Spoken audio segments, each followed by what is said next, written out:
Are you sure?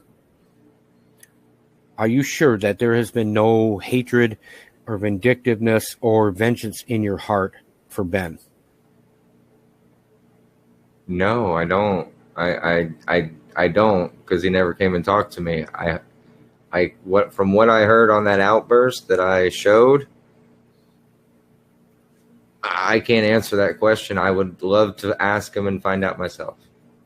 I don't know. My problem with him has always just been doctrine.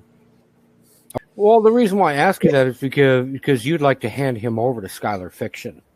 And if Ben is this beginner, if he hasn't read the whole Bible, like evidently he told you guys that, he admitted it, and if he's having issues right now and he's got some problems, why would somebody who's struggling like that, why would you want to hand him over to an unsaved heathen who actually has a pretty good amount of knowledge with the Bible and could probably tear him inside out? Why would you?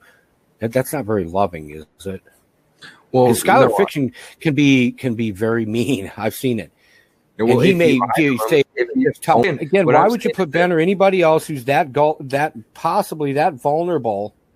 Where Skylar, especially when he rides on a PhD guy's coattails. Because here's the reason: the guy that you're talking about claims to have the correct gospel. And I say, well, if you really do, if you can stand on the truth that you know, come talk to me. He hasn't come talk to me. But if you won't talk to me, go talk to Skylar. He'll show you that what you stand on is sand, because he can basically show in Scripture how what they're believing is not true. Okay, Ben refusing to deal with you, Ben refusing to make it right with you is wrong on his part. I'm in total agreement with that. But it's just like okay, fine, let's take you to Skylar Fiction. Because I have no doubt. I don't know Ben, but just some that I've listened to him, Skylar would tear him to shreds. Okay, right.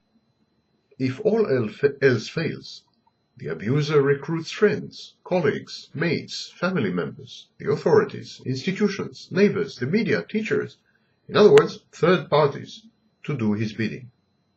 The abuser uses them to cajole, coerce, threaten, stalk, offer, retreat, tempt, seduce, harass, communicate, or otherwise manipulate his target.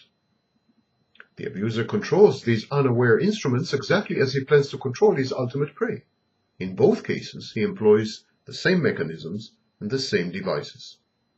And he dumps his props unceremoniously when the job is done. One form of control by proxy is to engineer situations in which abuse is inflicted on another person. Such carefully crafted scenarios of embarrassment and humiliation are meant to provoke social sanctions, condemnation, opprobrium, or even physical punishment against the victim.